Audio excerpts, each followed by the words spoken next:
Alrighty guys, we got a 2002 1200 Harley here.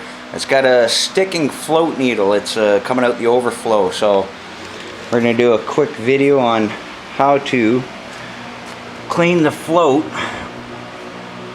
valve on the bowl here. So we got to get all this off, and I'm just taking off the aftermarket breather right now, but we'll have at her.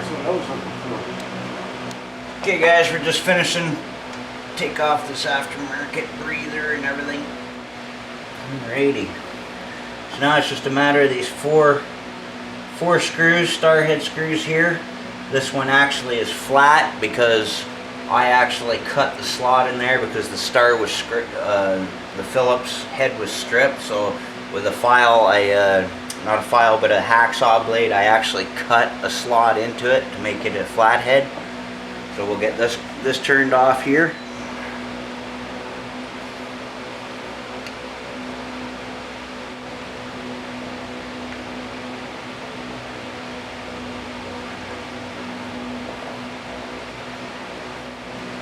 Alrighty guys, got all the four screws out. Make sure you put a towel there, or you gotta get all your chrome, and the gasoline will eat that shit. Just a matter of pulling that down. We got a little bit of fuel left in there, so we'll dump that out. Okay guys, so I'm not gonna lie, this is actually the second time I've had this carburetor apart. Okay, I took the carburetor down, and this was so full of caramelized fuel because it actually wasn't stored proper for the winter. The fuel tank was drained, but they never drained the bowl on the carburetor. So to properly store your carburetor for the winter, there is a screw hole right here. You just undo this screw, okay, and it'll drain the bowl out the overflow, and that's what that screw is for. So once you unscrew this, drain the fuel, then screw it back in, and your bowl will be empty for the winter. But this was absolutely caked of caramelized fuel. Absolutely bad. So I had to take a toothbrush, and I had to bend the toothbrush bristles forward to get even back in here, and then spray it with carb cleaner and clean it up. And what I have to do now is he's got some of that shit that was in the bottom making the float valve not seat proper, so now we got to get the float valve out. So we'll get back at that. Okay guys, so this is actually the bottom of our carburetor here, and this is our float and our float needle right there. That's our main jet. I've already pulled this out and cleaned it yesterday, so the customer doesn't have any more hesitation when he throttles on it, because this was actually clogged also. This is just a matter of screwing it out. It's no big deal, and then use a flathead screwdriver and screw it out from this one, and use carb cleaner and blow it out. But now we have to get this float valve out. I don't know if you can see it. Maybe if I zoom in, it actually has an arrow. See that arrow right there? That tells you which way this pin has been put in. So it's got to come out the opposite way. So we're just going to use a small punch on this end. Don't be afraid of breaking it, okay? I know it's only die cast, but use a small punch on this end, and we'll get that needle out. Alrighty guys, got our little punch here, and we're just going to set it straight on this little needle.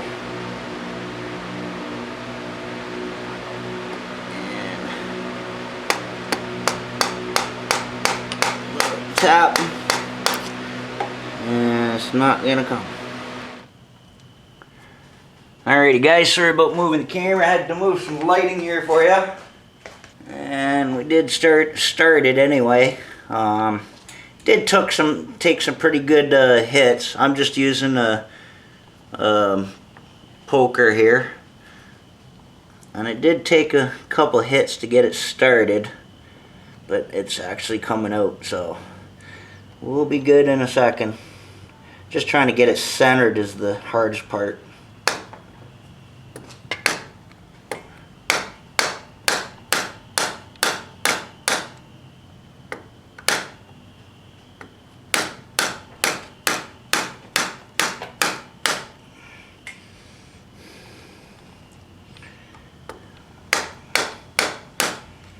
Alrighty. Okay guys, I'm back. I found what I was actually beginning looking for is my little flat end here.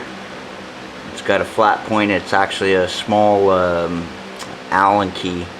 But this is actually what I was looking for, so I can hammer it all the way through with this.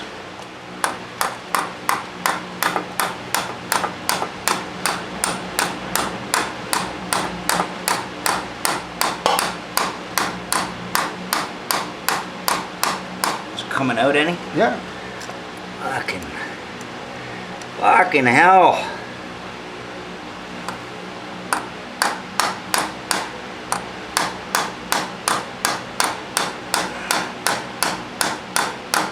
Why they pressing in, I don't know. Okay. It's almost out. It's almost out. Oh fuck yeah. Can't be much more in there.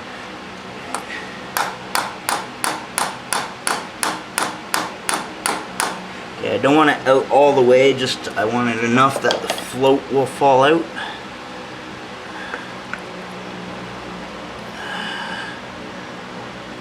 No, not just yet. A little more. Oh wait, I'll just make it easier for putting it back in.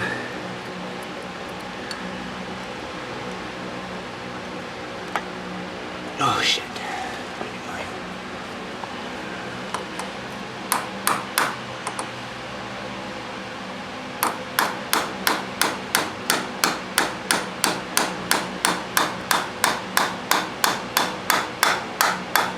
Should be there now. Change volume. Yep, it's coming out now. Okay. So now the float will just fall out, so I'm just holding it in with that. It's a little bit of a pain in the dink, this job, because they actually press that needle in, which is stupid if you ask me. Been doing all kinds of different carburetors, and this just doesn't make sense why they did that, but we'll leave that up to Harley. And we're just gonna drop all that right out. And our needle is right like so. And that's what's causing the leak. It's not seating proper. So we have to clean up inside the hole there with some carb cleaner, blow it out with air, and hopefully this needle, the rubber on the end, hopefully the needle doesn't have to be replaced. Okay guys, as you can see, the gumming up inside there is preventing the float from actually seating proper, and that's what we got to get cleaned up. So we're going to use a bit of carb cleaner, we're going to use a shop rag, twist it up, and we're going to jam it up there and turn it out, and then we'll shoot it again through the actual hole with carb cleaner. Okay guys, so I've got my shop towel here and I got it twisted up at the end, and what I'm actually going to do is spray the end of this and soak it with carb cleaner, and then stuff it up in there, give it a couple twists, and then shoot again with carb cleaner.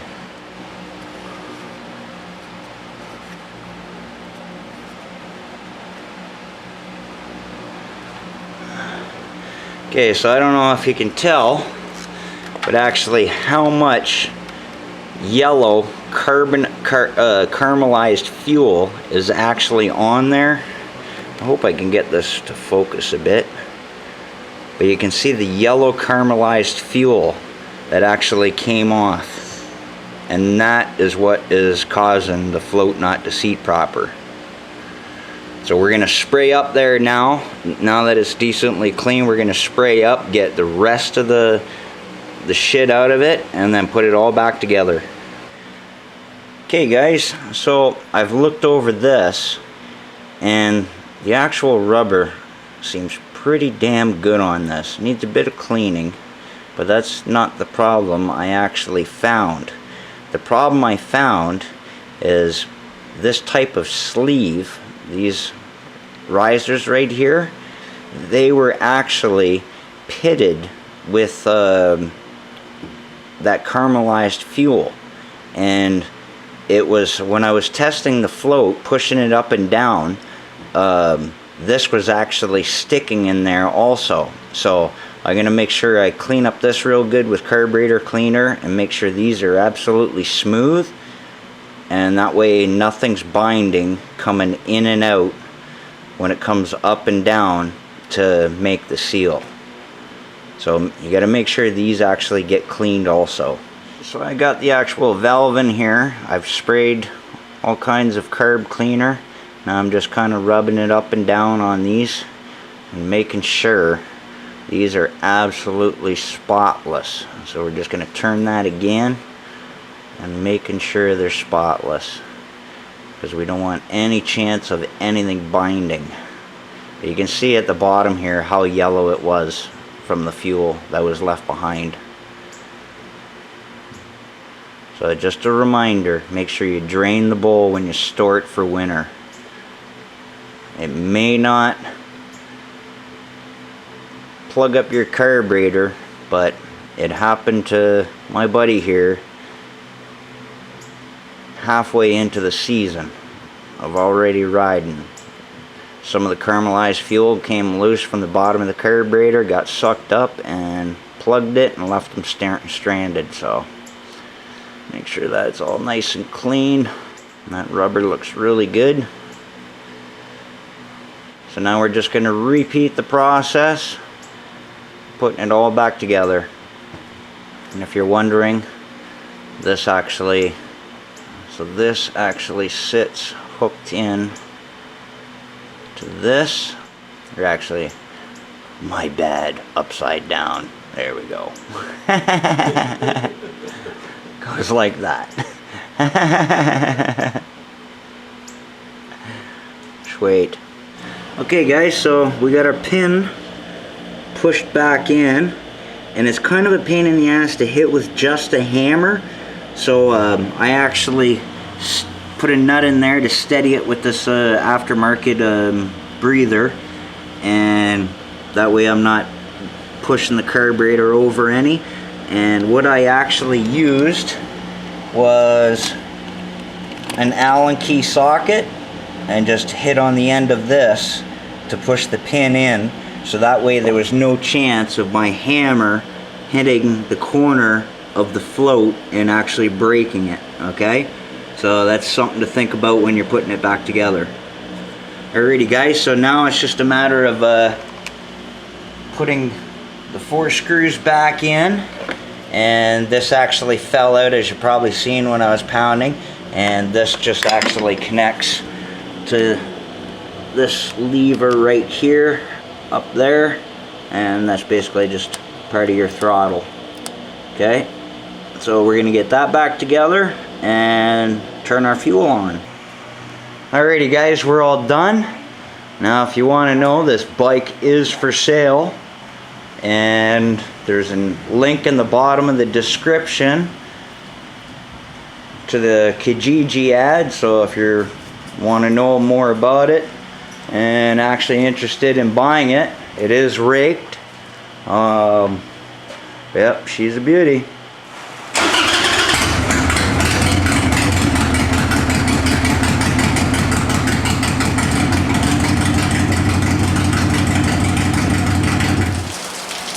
Well guys, what are the chances, eh? Just get done the carburetor, starts pissing rain. Alrighty guys, so that was another job well done.